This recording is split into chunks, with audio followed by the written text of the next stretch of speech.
Good idea. Everybody's going to be muted except Bonnie and I right now, so I think it's all muted, okay? And Lynn will be in contact during this. Thank you. And I want to thank Lynn, who's here, who's always here. She's working tons and tons of hours a week, probably 60 hours a week, and she's always very gracious to spend these evenings working late with us. And Laura Lee, who's here helping out tonight, too. So, and look, you know, Bonnie, who has created this wonderful online forum, the Depth Psychology Alliance, with, oh, God, how many people, Bonnie, do you have at this point?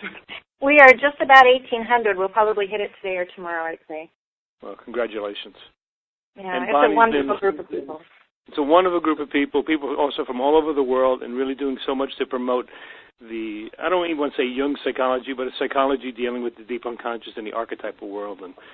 And Bonnie's been a very close colleague for a number of years, and you know, we've been very supportive of each other's work, and I really want to thank you for, you know, we're doing this together tonight. So welcome, yep, Bonnie. Absolutely. Thank you. So, Bonnie, do you want to begin with a couple opening comments, and then we will dig into this? Yes, I'd love to. Are you recording, Michael? Let me double check. Just make sure, because I know a lot of people will be interested in hearing this later, so I want to double check that. We're recording? Good. Okay, we're recording. Yep. All right. Okay. Great. Well, I also just want to take a moment and thank everybody for joining what we feel is a really important conversation. And clearly, if you're here tonight or if you're listening to this later, you do too. You know, I wanted to just share for a minute a little bit about how this came about, and that is that Michael and I actually had a call scheduled on another topic last Friday, and we got on the phone just not too long after the news broke about the shooting, and it was not clear even yet at that time how deeply tragic and horrific the events of that day were. But we commented on it when we had our initial conversation, and the more we got into that conversation and the more the events began to be known, and even for the next couple of days after that, I just couldn't stop thinking about Michael's work and how important it's been to me, and how profound I think his particular approach is in really being able to frame events and what's going on in our world, and to really bring some kind of meaning to it, not on a literal and everyday kind of level, because there's a lot of discussion about that, and none of us pretend to have any answers, of course. But on an archetypal level, I think that there's a way that we can all begin to get some context to what's going on and what our own roles can be in this. And so I'm just really grateful for Michael's work in the world. And, you know, the years that I've known him, I've been to the SEC Italy conference, which he does once a year, every year, and for the past several years. And that's been going on for decades, Michael, I know, but it's really ironic because actually the theme of that conference coming up in July, this next July, is very similar to what we're talking about here, and I could not miss the synchronicity. So, again, I'm just really grateful for your work, and I'm looking forward to what this conversation can be. We really want to invite everybody to participate in this at whatever level you feel comfortable and confident. Michael and I will just go on with the conversation, but if you'd like to participate, please, you can do one of the two following things. If you're online, there's a link on the left side of your screen that allows you to send a question, and we'll see that come in and hopefully be able to get around to answering that. If you'd like to say something, make a comment or ask a question, you can press *2 on your phone, and that will raise your hand, quote unquote, and we'll be able to see that on our screen, and then we can unmute you while you ask your question so that we don't, again, deal with that background noise that's going on. So, Michael, I'd like to just say something more about Michael, if he'll allow that. And that is just to kind of give you more of his formal background. Even if you already know him a bit, you may not know all the things that he's involved in. As well as being a Jungian analyst in private practice in Vermont, he's also done a lot of work internationally, and he's sought after as a consultant to businesses, to government institutions, and he's done a lot of work in the film industry because of this work of archetypal pattern analysis that he has really created and developed, and it's becoming in its own right quite an interesting field in which people can get certified and move on and be able to do those same kinds of consulting things for various industries. And Michael's presented internationally primarily and especially lately a lot in Italy, of course, in Rome and Sicily, and also at the Club of Budapest. Maybe you'll be willing to say something about that, Michael. I don't know. I know we're all anxious to kind of get into this discussion, but my point is, I think, just to really make sure that you all know the level of engagement that Michael has and has had in this field for decades, and just his level of commitment to really being able to bring this kind of material to us. So thank you, Michael, for being here. I really appreciate it. You're welcome. Thank you so much. And there are many new people in the community here tonight. As I said, when we first got on, we have upwards of 500 people involved in this call tonight. They're listening to the archival, the recorded session, listening online, computers. And it's a tremendous statement. And to many people, I think Bonnie and I are relatively new. And I want to welcome you to both the Depth Psychology Alliance community and the CC community. And look, this is a rough talk tonight. My wife was saying, Michael, you really don't seem up and upbeat and all that. Well, I'm not upbeat. This is rough. And I remember, what was it, last week when the call came, my wife called me. I was at work at my desk, and she said, did you hear what happened? I said, no, I haven't heard anything. I had my head in work all day. And she said, there was a shooting in Connecticut. My first thought was, oh, my God, because we live just 2 hours away from there. I know some of you on the phone live even closer. And I live 2 hours away. My first thought was, oh, my God, my son runs track in Cambridge. He's on the university track team. And I said, oh, my God, was he hurt today? Very first thought. And, of course, you feel relieved when it's not your child. You feel relieved. And then, of course, like all of us, the impact of this just hit like a brick. And as I wrote in that description, I mean, I wrote what you all read about this. I just sat down and wrote it one draft. There was no working the material, no fine-tuning it. It just came out about being on our knees, and then I felt it. I felt brought to my knees because the way I framed this was it really is a slaughter of the innocent. And I want to make a couple of opening points. And, Bonnie, you jump in when you're ready. You're moderating and also co-presenting this tonight. So when you're ready, jump in, okay? I will. Thank you. Yep. Some people thought this was going to be a bashing or blaming of Adam Lanza and saying he's evil incarnate, he's a devil, he's Hitler and all that. I'm not saying that. And, I mean, I think of all the 500 people that said thank you so much for doing this, one person, two people said, well, are you blaming this guy? I'm not. And I think, Bonnie, you had a great idea that why don't we begin this by just taking a moment of silence for everybody that's been affected by this. The children that lost their lives, the parents, Adam Lanza who lost his life. And it was Bonnie's idea. So why don't we just take just take 5 seconds and just, be quiet for a moment of reverence for all that have been going through this and will go through this for the rest of their lives. Let's just take a moment, okay?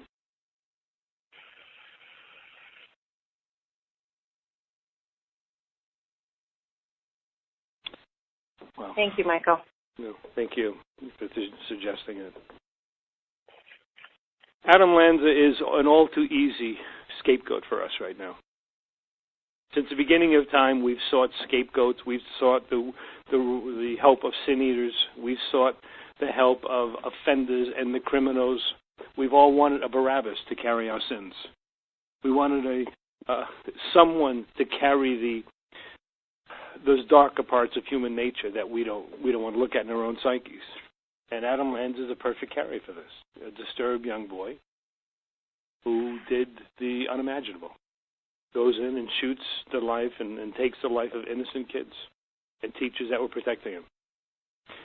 And like many people, I mean, a native reaction is to say, what a barbaric, what an act of pure slaughter, what a monster. As Bonnie began to say in her introduction tonight, what this work is about this evening, and we are going to offer a follow-up next week for people that can make it. We know it's Christmas season, but this is such a powerful theme, and this is not as much a discussion tonight, maybe next week. We can have a little more of an open dialogue about this. It's not to go and pin the tail and to say, oh, my God, look how terrible this guy is. It's to look at what's behind the drama. And this is what an archetypal approach offers. And with this, I want to thank two people in particular. I want to thank April Barrett, who's on the call, who's been the shepherd of the Washington, D.C. Jung Group for many years. And I've had the good fortune of going there for the past probably 4 or 5 years, twice a year, And the past 2 years in particular, I've been discussing this kind of material. From Jung's Red Book, his stories about the abyss, his stories about... and she's been really wonderful about this. I mean, so far I heard nothing, really, that was important. If they were talking... Hello, somebody who's on the phone here? Somebody's making comments to somebody. Just a reminder to everybody, we can hear you if you're speaking now. Michael, I'm muting right now, so I think we're okay. Okay, yeah. So anyway, I had a good chance to talk about this in D.C., and the last time I was there, it really kind of prepped me for this talk tonight. My wife and I went to the Holocaust Museum, and the thing that really got her was when she looked at the shoes. The shoes, how many hundreds and thousands of pairs of shoes of these children that were slaughtered. And she just broke down. And it was my second time there, and some of you know I've been writing a book, and I have at least 4 chapters on the Holocaust, and I've been following Elie Wiesel's life and work for probably the past 10 years. And I've been seeped in this for different reasons. And I realized, and this is the thing I said when I was at April's group in D.C., and this gets a little bit into the content tonight. I said the Jungian approach offers something really unique, where if you look at what's going on in the culture right now, is we try to understand the unimaginable. We look at, he's this poor kid, he had Asperger's. Or the mother brought him to a gun range. This is just abysmal. How could she do this? This is what caused it. Or he was antisocial. He was shy. He was this. And, what we do is we all try to drop anchor somewhere to keep the boat safe. We don't want to be adrift. And we're going to find simplistic answers to profound questions. And, Einstein once said, it's not that our answers are wrong, it's that our questions aren't big enough. And what we need to do and what we hope to stimulate with this talk tonight, in a heartfelt way, in a thoughtful way, is bigger questions.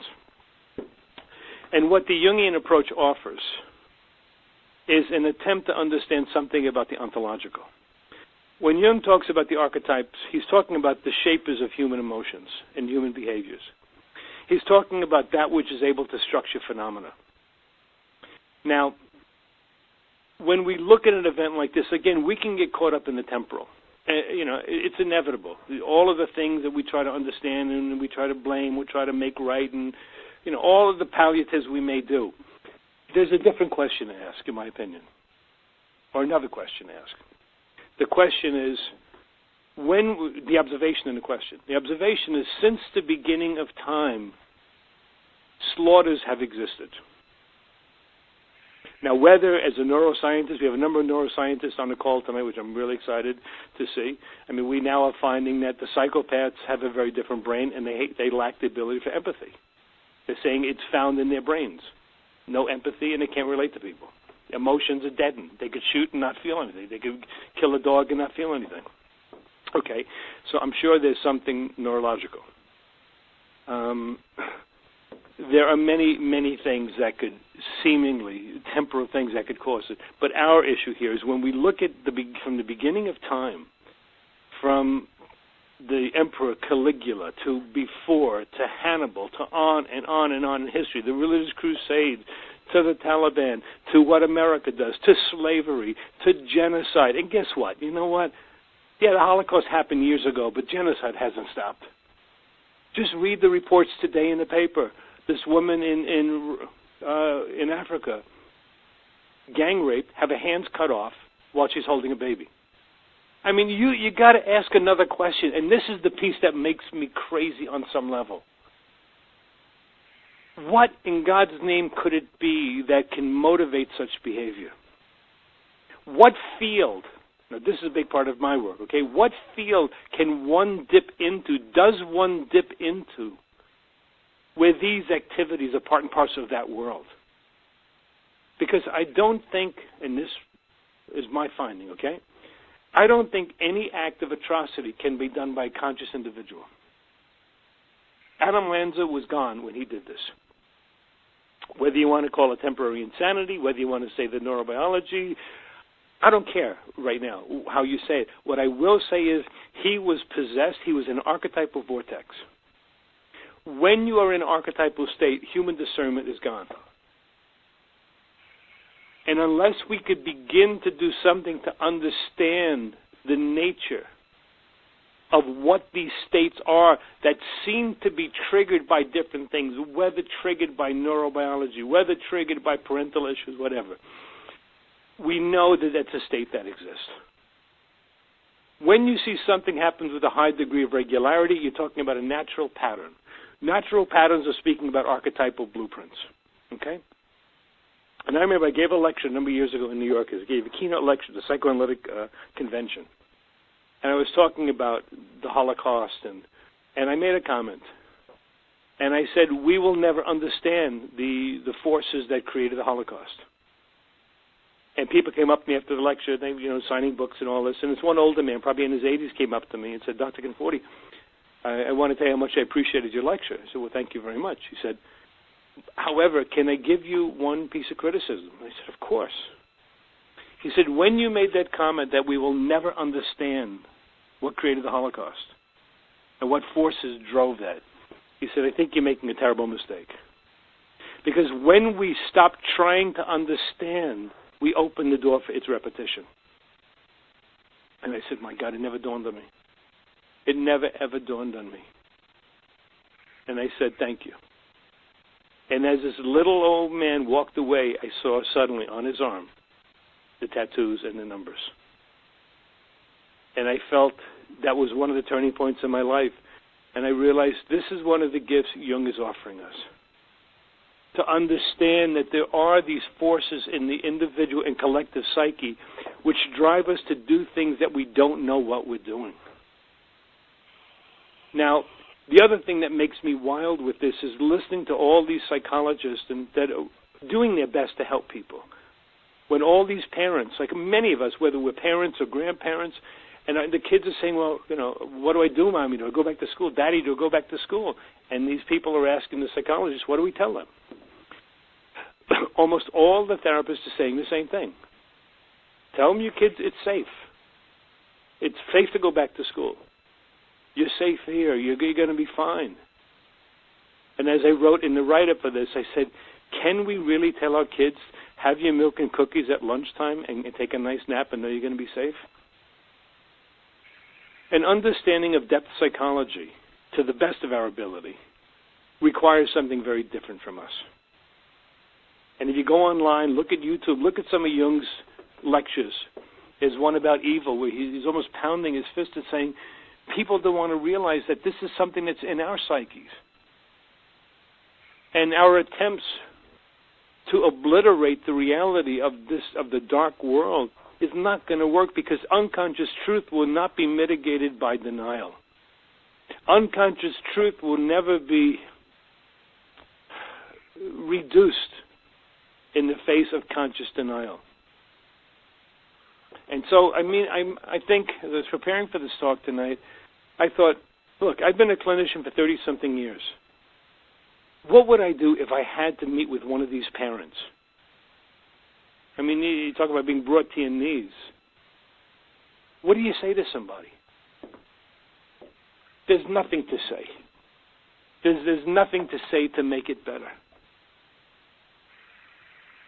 Whether, God took your child because they love your child, or thank God your other child, all these things that we think about. This takes us into the domain of the ineffable and the mysteries and the unimaginables. And we, as a civilization, we don't do well with the unimaginables. We create a lot of magic. We have a lot of wands that we wave to make it better. Jung was one of the first to say that in the human psyche there are these forces that are so powerful that they don't only affect the individual, they affect the collective. So we begin asking the question, okay, well, how do we account for that violence or that madness that's in the psyche? How do we account for this kid, for whatever got into him? He could have done a million things. He could have ran himself off a road. He could have jumped off a bridge. He could have killed his mother and then left. To go on this act of carnage, well, many theorists would tell us it's because in our psyches we have a fear. And the biggest fear is death. So what we do is we kill before we are killed. Okay? Now, it's interesting if you go into the Bible and you look at some of the stories. There are a lot of brass rings for those that do acts of carnage. Many brass rings. Many bestowing of gifts, bestowing of acts of leadership, bestowing of wonderful virtues, whether it's the Akedah in Abraham and Isaac's story. Abraham was given one of the greatest of awards, one of the greatest privileges, the greatest honors. The ruler Jephthah, after he sacrificed his so-called sacrifice or slaughtered his daughter, he was rewarded. So these neuropsychologists that are doing some wonderful, wonderful work by looking at, well, what happens when kids are exposed to guns, what happens when kids are spanked, thank God they're doing this kind of work. Ask another question. If we understand, I'm sure all of us on this phone here, because we have a certain affinity to Jungian psychology, that there are these archetypal, there are these archaic vestiges from the beginning of time that are part and parcel of human nature, part of the human morphological condition. We don't stop our investigation by uncovering the rocks of the individual's childhood, the guns, the knives, the beatings. Go back in history. What do we do when these earlier acts have been rewarded? It's all part of the story. And then what do we do when we come back to the parent and say, I cannot imagine what you're living with. I know there are many, many therapists on this call tonight from all over the world, and we all want to do something. We all want to make a difference somehow. Not a difference for our own egos, but make a difference for people that are suffering. And I found that one of the most profound things you could do for somebody is just to be with them through this kind of unimaginable pain. And Michael, go ahead. Sorry, I just wanted to jump in here and just acknowledge something that you're talking about, and that, of course, is the aspect of the shadow that we don't always or aren't always willing to acknowledge in our culture. And I think it goes back to what you're saying about, do you tell the kids that they're perfectly safe and they can go back to eating their melted cookies? But what is happening, of course, here in our culture is that we have that collective shadow that you're talking about that we aren't really acknowledging in certain ways. And the capacity to be able to not only see it and acknowledge it, but also, I think probably where you're headed with this, and I didn't mean to interrupt, is primarily to be able to witness that on a level that is beyond just seeing it, but also engaging with it in some way. And I think all of us are here on this call because we feel that this is a turning point in our history as a collective, in our history as a culture. And the fact that we have put up with this kind of violence over and over and over again, and there's always kind of this critical, discourse that comes about when it happens, and then it just blows past. But I think something has changed this time, and you talk a lot in your work about perturbation, when there's something that interrupts a pattern that often gives it the opportunity to go in a different direction. And I find it kind of interesting that we're at this point, this juncture in our culture, when there's a lot of talk about change and collective consciousness and how that could or would happen, and the fact that this one event in all of history and all of these events that you're talking about has brought us all together at this point. This is an opportunity for us to look at the shadow and to actively engage in witnessing what it is, not just turning our eyes away after we've, grieved for a short period of time, but to actively do something about it. And that is to really allow ourselves to feel the feelings. And that's part of the shadow. I think part of the shadow in our culture is that we don't allow ourselves to feel the feelings, and the denial and the numbing and what some have called percepticide, this cutting off of our capacity to see, because if we actually saw it would be so painful, we just wouldn't be able to bear it. Well, thank you for that. It's a huge contribution what you're saying. And look, when you sit with somebody clinically, or whether clinically or as a child who's suffering or somebody who's been through a terrible event, you realize that they are having to face something so much bigger than any of us ever think about. And I want to read you a piece right now, okay? And again, I'm not trying to draw a correlation between the events in this killing over here in Connecticut to the Holocaust. That's not the point. What I'm interested, my particular point in this tonight, is to talk about the unimaginables and what it was requiring of us as a people, as individuals, as parents, as teachers, as therapists, to both live with and hopefully can educate people around what happens when one is exposed to the unimaginables. Because again, all of the tricks in the bag that we have, they don't work. They don't work. Because again, as much as we try to push this stuff down and repress, it's going to come back. And I want to read you a piece. This is one of the early pieces that got me. And this is from Elie Wiesel's autobiography. He writes,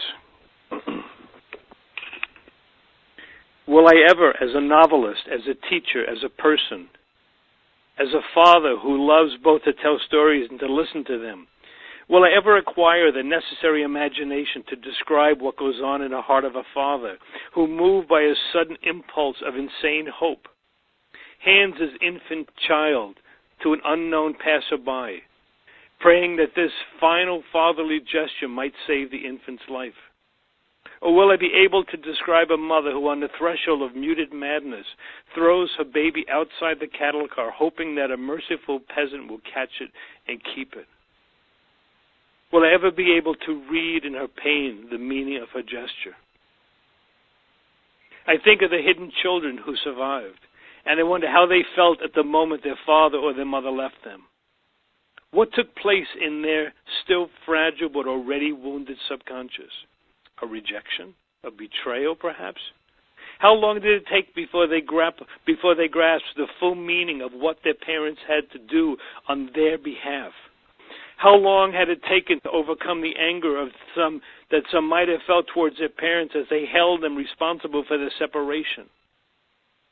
When exactly did they understand the fathomless strength their parents needed to give up their children to a stranger in order to spare them their own fatal destiny? On the brink of death, their parents pulled themselves away from their children so as to shield them from death. Now, I read that because this is a lot of the work, and I think, Bonnie, you're right, that we are on a threshold right now, that we're being asked to witness and see things that before were not as available to all of us to see. With modern-day technology, with Internet, with Facebook, we're seeing things all over the world. And now what's happening is, I think part of the perturbation and the change that Bonnie's referring to is there's a call that we have right now. And I think the call that Jung would bring to this, the call that Erich Neumann would bring to this, the call that von Franz, the call that Wiesel, a lot of the great leaders of the world would bring, Barbara Hanna, is a call to consciousness. It's not a call to cure. It's not a call to make it right. And yes, I hope to God we get gun control. I mean, it's insane to me, these automatic rifles. It's insane that that's been permitted. We should do all that. But again, as long as we stay dealing with the externals and we don't address the internal condition, that this field itself of madness, of violence, of genocide, we're not doing our work. And the second part is, if we don't have the courage to say, you know what, this stuff exists. I mean, can you imagine sitting with somebody, as many of us have who are therapists or counselors or whatever? There are many trauma specialists on the call from around the world, sitting with somebody who's gone through the unimaginable, who's lost a child, gone through somebody who gets the dreaded diagnosis in their own life. There's no more room for the illusions with this stuff. Now, one of the ways to frame this psychologically, now remember, I've been a therapist. I have a dual training in Freudian, Jungian, and it was a wonderful training. Erich Neumann adds a very important point to this in one of the most important books of our time called Depth Psychology and a New Ethic. And he talks about two defense mechanisms in the psyche. He talks about suppression and repression. And he says suppression is taking an unconscious content, take the content of violence, of rage, or the violence of just unabandoned wild sexuality and abusive sex and whatever, okay? Whatever it might be, the content that you wrestle with, that you know that as it stays in the unconscious, it's getting more momentum, like a train going downhill on the track, and the brakes ain't holding. It's getting stronger and stronger. And what happens is with these outbreaks, like we saw at Adam Lanza, something broke through. The dams didn't hold anymore. All the stops didn't work. This content broke through. So what Neumann teaches us is that there are two major devices in the human psyche that we've used since the beginning of time to handle these. One is suppression, number one. Suppression is a conscious attempt to say, I am not going to be violent, I'm going to be this.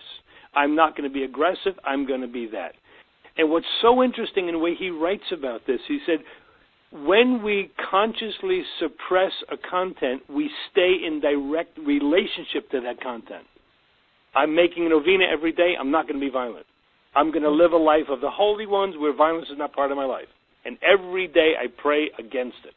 Every day I pray I will never take a drink again. Every day you get the point. And he says with suppression, there remains a profound relationship to the content that is on the verge of breaking through. Now we get to this other part. And this takes us, I think, into a lot of what's happening right now, what happens to many people when we have these breakthroughs. It just happened in Portland, right, Shannon, recently. There was another shooting in Portland, Oregon. It's happening all over the country. What happens with repression is one does their best to obliterate the content. Okay? Where suppression, you stay in relationship. With this one, you try to deny. And what happens, let me just finish one point here. With suppression here, with the repression, the content, because it's being repressed, gains a momentum. And it takes on a life of its own and it becomes autonomous.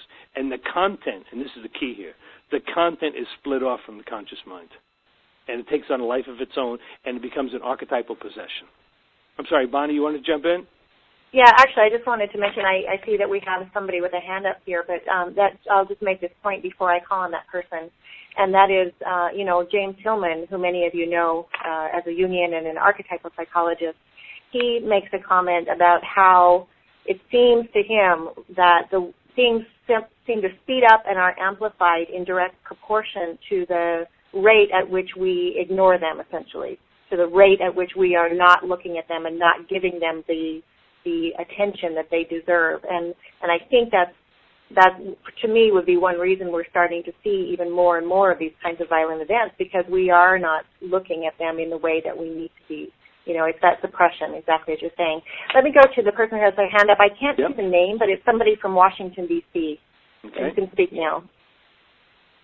Can someone speak? Does someone have someone who pressed star 2?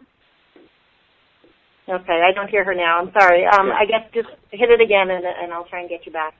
Okay. Well, in terms of what Hillman made, the other comments that, Freud and Jung also chided in this conversation. And, Freud said that we tend to repeat what we don't want to remember, which is a brilliant line. We repeat what we don't want to remember. And then Jung added to that, he said, what we don't face consciously comes back to us as fate. And this is what we're seeing. Now, the next part of this, there's so much to cover in this. The last two pieces I want to put on the table, and again, you tell me, Bonnie, when you have questions. The last two pieces are about pattern reading. Unfortunately, or fortunately, the majority of these shootings and these killings had already been predicted.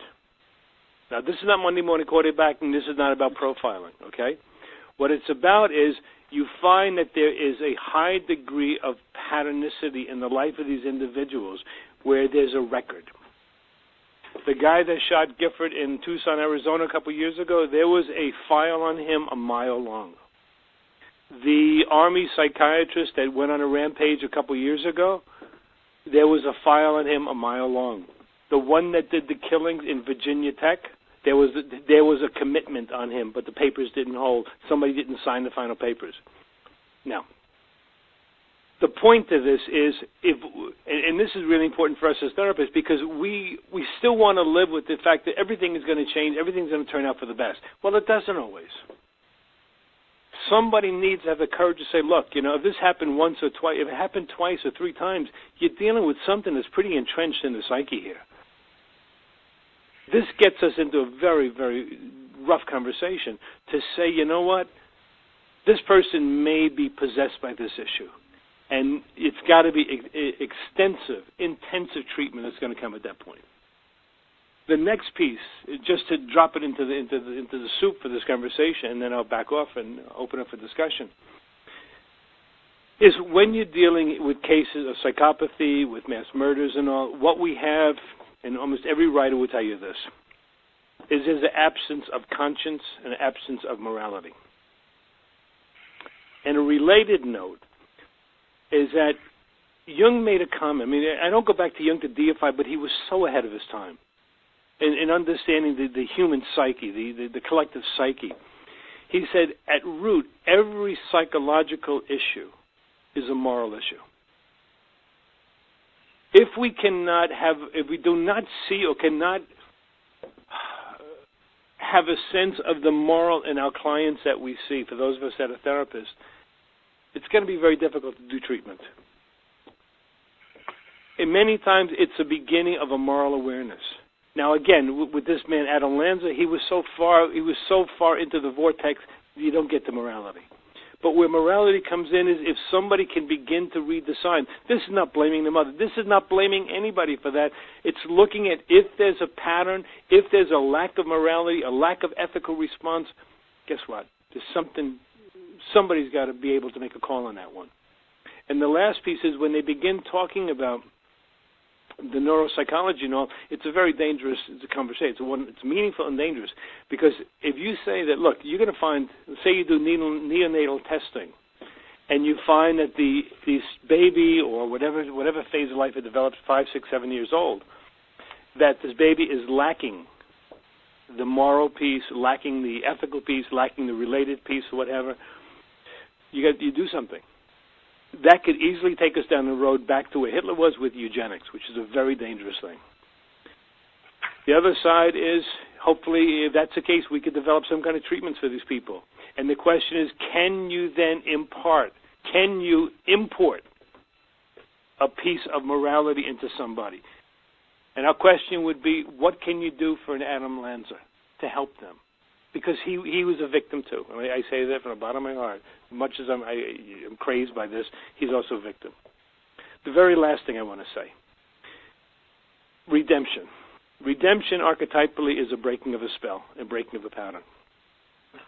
And again, as Bonnie said so poignantly, we are at the verge as a culture. I mean, this phone call with all these people involved in this is telling us that there's a collective groundswell happening, that there's some movement, there's something we want to do, something we need to know about this.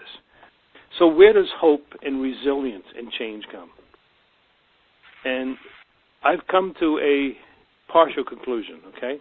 And for me, it's a position I wasn't at a year ago. It's very new for me. I think the masculine has gone as far as it's going to go right now. I think the masculine psyche is so outdated. The patriarchy as it stands is so afflicted.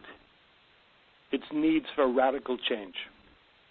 When you look at the world events from Sierra Leone to Lima Bowie, who's done these wonderful things of creating change in different parts of Africa, the change and the patterns of violence and abuse are being broken by women.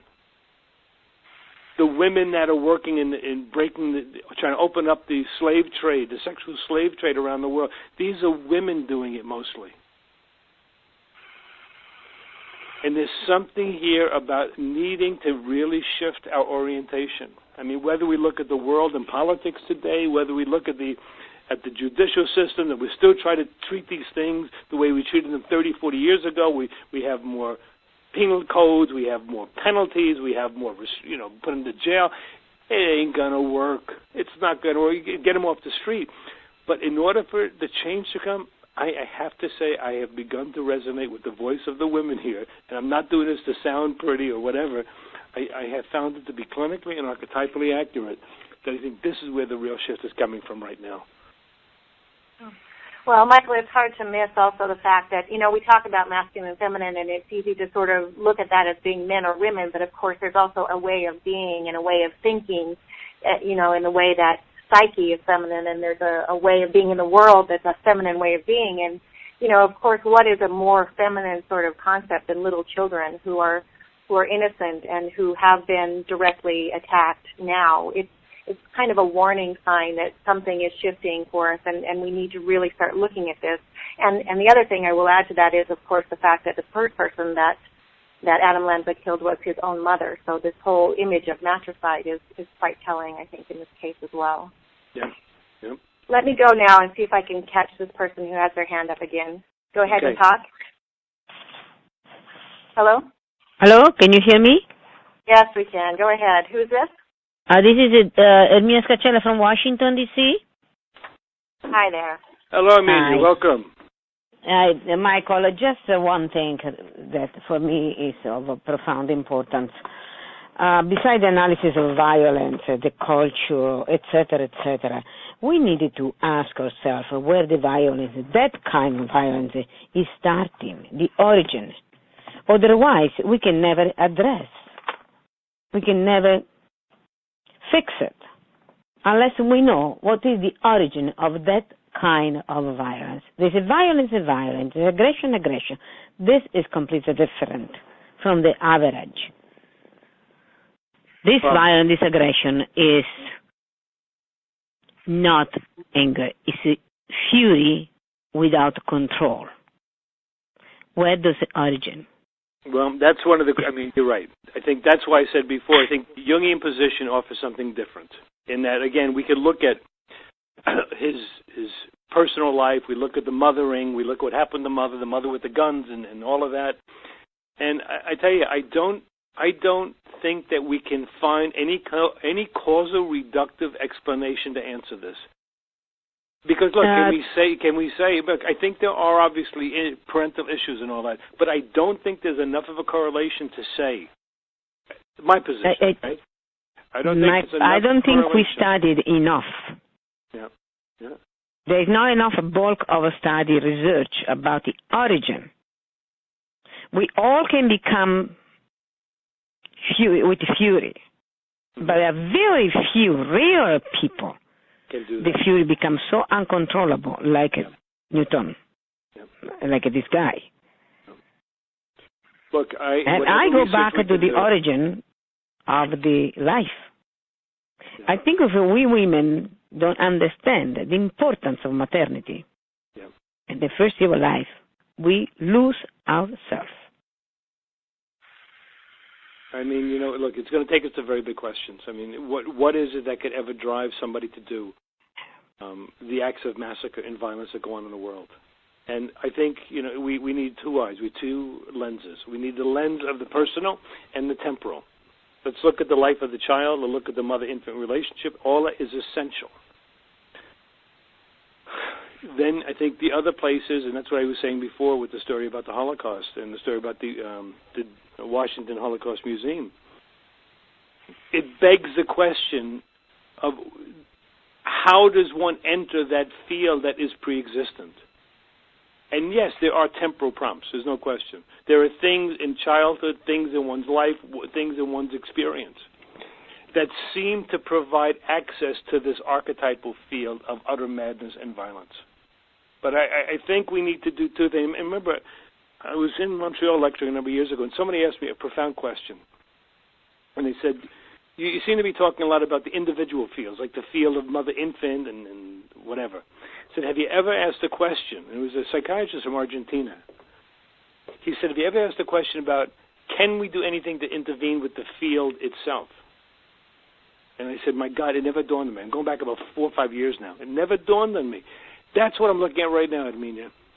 Yes, I agree with you 1,000,000% that we need to look at the origin. I'm looking at origins of personal, and see, this is where Jung's piece is when he says, look, it's clear that we have a certain archetypal origin that we've inherited. From the beginning of time, we have had so many stories about the brothers, whether it's God and Satan, whether it's Cain and Abel and Jacob and Esau. We have millions of stories about this inherent violence. I don't think this kind of violence, these kind of off-the-charts acts, can be attributed to one thing. Let me get one of the women on the call tonight. She's one of our students doing a really wonderful piece of work on the psychopath. Cheryl from California. She's on the phone. Anyway, she's been studying the life of Jeffrey Dahmer and other people, and there are a lot of research she's done, and for instance, we found with Jeffrey Dahmer, the parents are racking their brains. Remember Jeffrey Dahmer? He was a cannibal that ate people.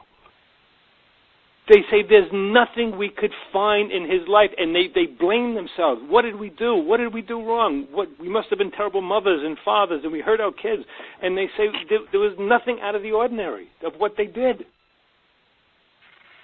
And they went to therapists, the best therapists. They've gone to people all over the world. Again, I'm with you. I want to sink my anchor somewhere, Minya. However, I think we need and I know you're asking this too, the bigger question of what is it that provides access to that archetypal field where someone goes so far above the curve of what is your anger and my anger. I don't think many of us on the call could do what this kid did. If it was a matter of defending our families, of course we would do it. We would, shoot the enemy coming in, probably. Okay, there are other questions here.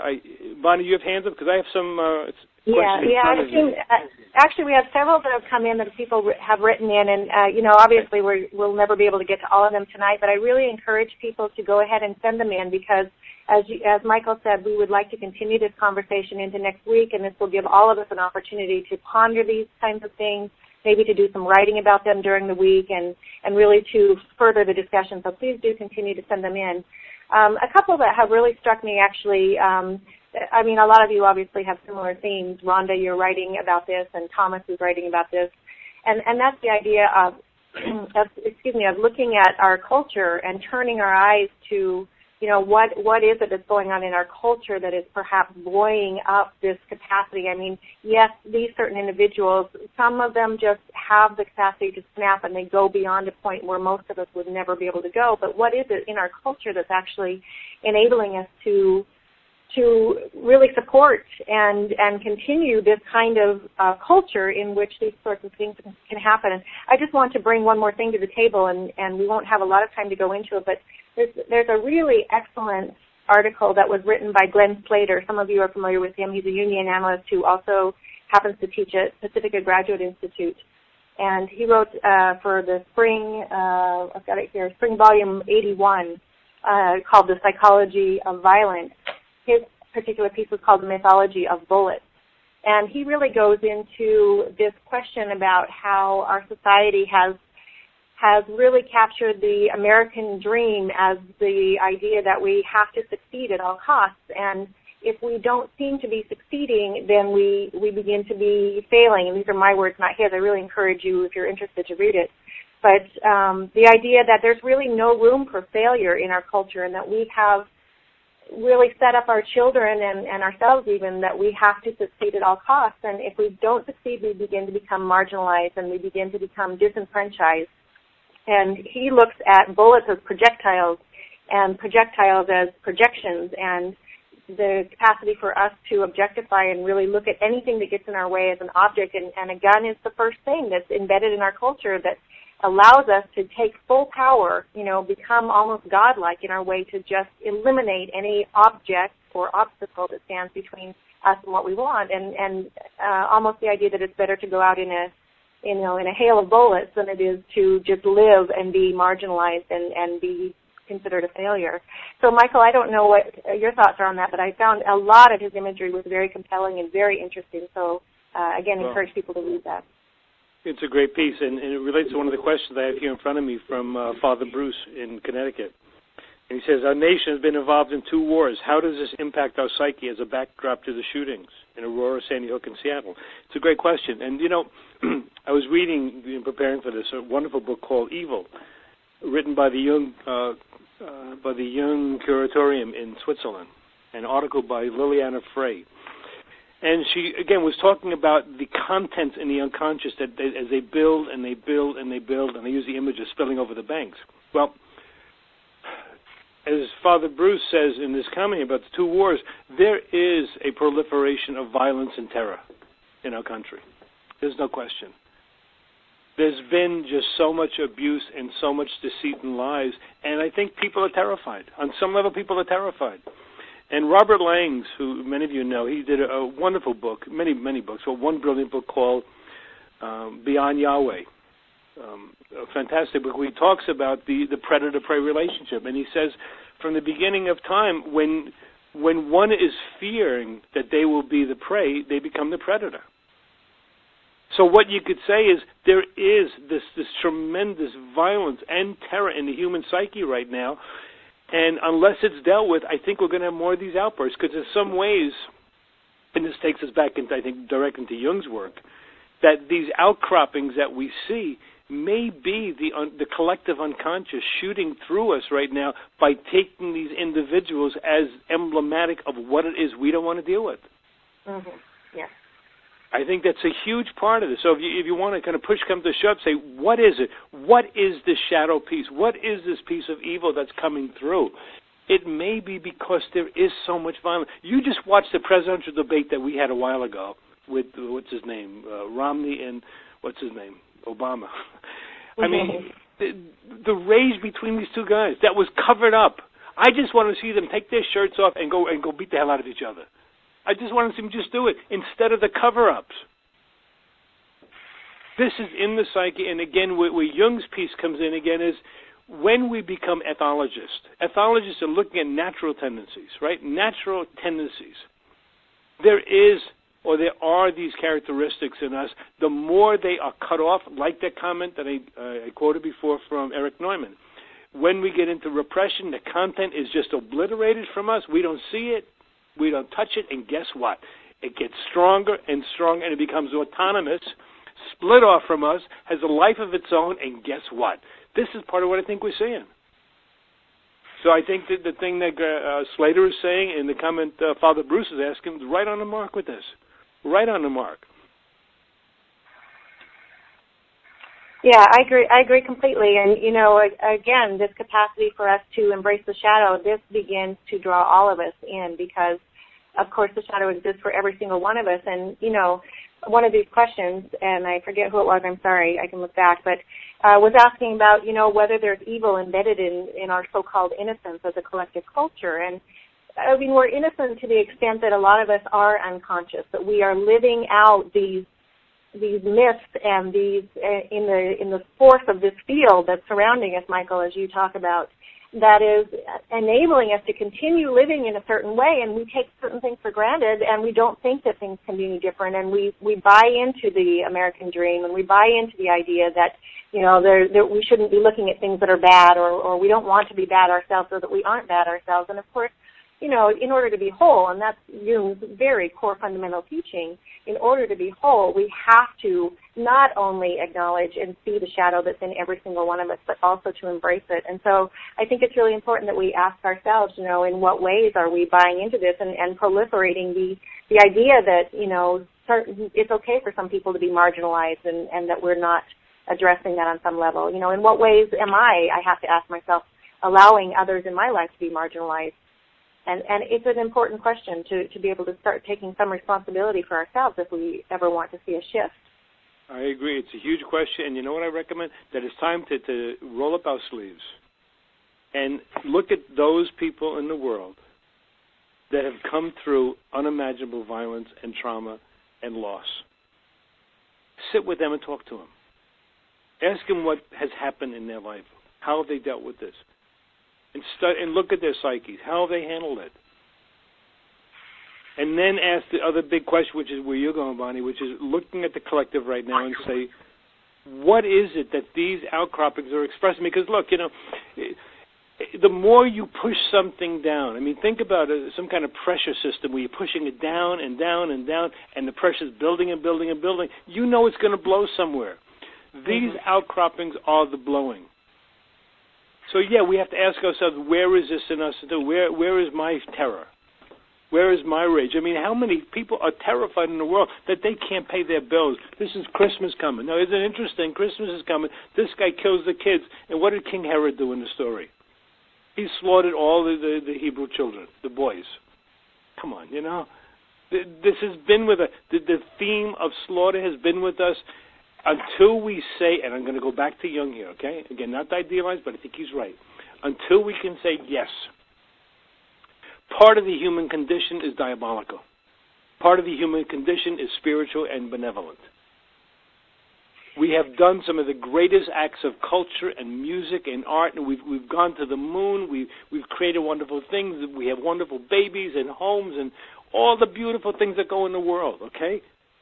Thank God for that. And we've had the atrocities since the beginning of time. Only when we could begin to carry both pieces are we going to be able to look at this stuff with a really open mind and say, my God, more is being demanded of me. And this is the very last comment I make with this. Hope, I think where hope and resilience comes in, is there is a resilience that comes in when one can develop a relationship to self and say, yes, this is true. Because the pressure of living a one-sided life, estranged from self, estranged from the ontological, estranged from the archetypal, is going to create such pressure in your life it ain't going to take. It's not going to take. As opposed to when one can begin and say, yes, I mean, like these parents, where's hope? I don't even think hope is the word for these parents right now. I think, and I remember Ann Ulanoff was actually one of the best teachers I ever had in New York, Dr. Ulanoff. She said in a lecture in Italy a couple of years ago, I can't even use the word integration for these horrors, she said. There's no integration. You just have to find a place to put it somewhere in your life and try to move on. And you know your life will never be the same. These parents will never be the same. Anybody that's ever going to say, oh, come on, we're going to go out at a nice party, they may go to the party, but you know what? They may smile, have a drink with you, and talk and tell a joke, and 5 minutes later they're going to be zombies. And they'll come back. Because, and Von Franz made a comment. I read this in the Puer, and I'll never forget this, Bonnie. She said, she was talking about the little prince. Remember, he lived on the asteroid with 4 volcanoes, right? And one of the volcanoes was extinct. And she said, there are times in our life when we have gone through such major, major issues that a part of us burns out. You know what? You're going to see this with these people. They could still have a wonderful life and a good life, but a part of them is burnt out. And unless you understand that, we're not helping them. Yeah. So. Yeah, and I think in some ways, Michael, they have become the sacrifices for the culture. You know, they have sacrificed something so that we can all come to some kind of new consciousness. And it may not have been by their choice. They probably would have never chosen this in a million years. But at the same time, you know, we have to absolutely all the more honor them for what they're going through for this, because you're right, they will never be the same again. That's a profound comment. That's really a profound comment you just made. Actually, you know, some of the old world Jungians said it that way too. They said, you know, some of these tragedies and these victims, in some ways, the heroes. If they can help us move forward, you know, whether Adam Lanza, whether these poor children, if we can do something and rally around it. I don't mean rally, we can make it better, but ask the kind of question you're going to ask tonight. Thank you for what you just said, Bunny. It was fantastic. Well, then it's not in vain, right? But again, it takes each of us stepping up to do that, and so it's really critical. I have 2 more questions here. Let's go to those and see. Tom Thompson, if you want to say something, you're unmuted. Oh, hi, it's Linda. Hi. From a little hamlet in Canada. Okay. And I found depth psychology on a dream, and so I do thank collective conscious and unconscious. And 46 years I've been in the helping professions. 31, my husband Tom and I adopted an unadoptable child, who I call the duck boy, and I have yet to tell his story, so this is the first time I'm speaking it. I was asked how we survived our demon child, and 25 years ago we embraced his shadow because he was a victim of a homicide attempt by his mother when he was only 9 months old. And they said he was unadoptable, and we met him when he was 3.5 and robotic in a group home. And he has turned out to be the most amazing human being. But I will let you know that I agree with what you're saying about the diabolical, because I met his diabolical, that he had a projection from his mother from the homicide attempt. So children absorb this. Now, what I really want the depth psychology group to hear is I am struggling in this community because the word innocence is always coined with myth, and there is a gift of innocence. I know because I have it. So here's my message to all of you, because my birth was my death and my resurrection. I have walked a different path on this earth, and I have struggled. I'm in my 60s, and I have struggled to find respect for naive innocence, which is my core. Because for me, there is nothing greater than the gift of life. And as long as we have breath, there is hope for healing and recovery. Very powerful comment. And you know, one part that you're saying in terms of your son that went through a homicide attempt, you know, Dr. Scottella that was asking before about the origins. And Dr. Scottella is a very gifted psychiatrist and Jungian analyst in D.C. who's done a lot of work with children. In some ways you say, yeah, I mean, clearly when somebody comes from those origins, you know there's a trajectory it's going to be a rough one. And hope to God they could find somebody like you and your husband that takes these kids in and makes a home and offers the kind of love to help shift it. And it happens in adolescence to young adult years, and if parents are not prepared, as all these parents need to be prepared for their children who have witnessed this degree of violence. I have successfully raised a boy who survived it, and he's now 37 years old. All these parents are going to need help with their little ones because they witnessed the same thing, and it doesn't matter if the impact is direct or, you know, physical or indirect psychologically. Impact is impact. Yeah. Look, it's a story powerful. of hope.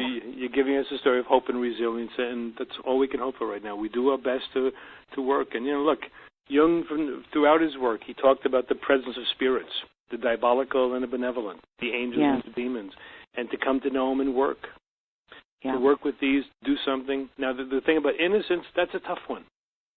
Yeah. It's a tough one because, you know, and again, this is very much part of the Jungian tradition here, that when one goes into the world of the unconscious, you see things that shift your innocence. You could still have wonderful beauty, you could have love in your heart and all that wonderful stuff. I don't know if innocence is what one has after they've looked into the face of hell, of the abyss. And well, actually, you know, I still have it, no matter what kind of demons I have seen manifesting in all kinds of people that I have served in my service in trauma care. Well, beautiful. Thank you, Linda, for your comments. Thank you. I know this is not the kind of conversation that can be rushed. I do want to honor the fact that we said we would start wrapping up around 6. But, Michael, we have one more person with their hand up. Okay. Would you like to go do that? Okay, let's go to is it Christopher from Santa Rosa? Oh, hi. Yeah. Go ahead, continue this. I was listening to the conference, and I think I'm going to walk into a room that I could ask the question. One of the things I want to share is I have heard that we only have 17% of medical field that are psychiatrists.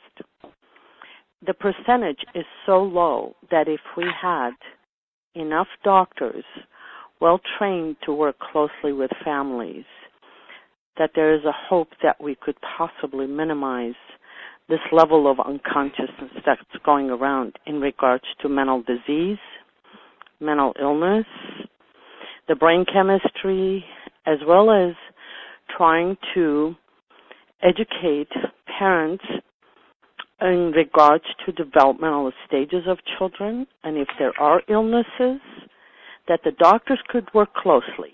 Just today, I was doing an intervention on trying to hospitalize a person, and I had very difficult time in connecting with the doctor, the psychiatrist, to guide the family effectively and not be at the mercy of the system. And that's what I'm praying for, that I forward the consciousness that we need more doctors to work closely with the internist so that we deal with the brain chemistry as well as the body chemistry in order to work closely with all these unconscious pulls that when they do take over, that there's enough education and hopefully effective intervention. And I'm talking about crisis intervention. As they say, from your lips to the ears of God with that. And I'll add just one little piece to it. I love it. I agree with you. As I age, I just turned 60 this year, and, you see life differently. And the thing I come more and more to is with everything you're saying, with the medical interventions, with the brain chemistry, with all of that, with diets, all of that stuff, there needs to be a certain recognition of soul. Because when you sit with somebody, no matter where they are, whether, the comment we just heard about this young boy that went through these terrible traumas in the beginning of his life, when you can sit with somebody and you have a sense of their soul and that presence, there's something so profound about that. Yeah. And if you add that to, you can't do soul training, for all this other stuff. But if you find somebody that has that ability as well, you know what? It's a wonderful, wonderful combination. Yeah. Thank you for the time. No, you're welcome. Yeah, thank you, Michael. I think as we begin to wrap up here, I'd like to just add one thing in, and that is to bring in a quote from James Hillman, which is really one of the most, I think, profound and also difficult things that I know that he has said. It has really struck me. He says, "The study of lives and the care of souls means above all a prolonged encounter with what destroys and is destroyed, with what is broken and hurt." And so he's talking about regarding destruction and loss as being soul-making. And it is a part of what we are here on this planet doing and what every single one of us is going through, and it's also what connects us. And I think it's so important at this stage that we just really pay attention to how we are all connected in this and all in this together as well. It's beautiful. And we are. I mean, it's a shared tragedy. It's a shared moment where we can hopefully cross a threshold and get some real understanding and move on this. And hopefully help the human condition a little bit. So, Bonnie, thank you so much for your comments tonight and for your help in doing this. And we're on next week again. And I want to thank everybody for the wonderful outpouring of support, the wonderful comments you had about the comments when you first wrote to us about us doing this program tonight, and also the questions that came up. And people are wrestling with this issue. I don't think we're going to know exactly what it is we're touched by for a while, but we know we're touched by something. And maybe on that note, I'll say, I want to say good night to everybody and thank everybody for being part of this. And those of you that are going to be listening on the recorded ones, please feel free to call us and talk to us about the work. And one thing I will say is, as Bonnie mentioned in the beginning, we are doing a conference in Italy, and it's all about when the gods are silent, moving from illness, awakening from illness and trauma to meaning and healing. And it's something I've been working on for 30 years, and it's actually all coming together this year for the Italy conference. And Bonnie's going to be there, and it's a wonderful faculty. Rick Tarnas is going to be joining us. Alan Guggenbuehl, one of the specialists in Zurich, who's looking at the life of psychopaths and healing. And so, everybody, thank you, and hope to see you next week and maybe some future programs. Bonnie, thank you again. Good night. And happy holidays, everybody. Thank you. Happy holidays. Yep. Good night. Good night. Good night. Bye-bye.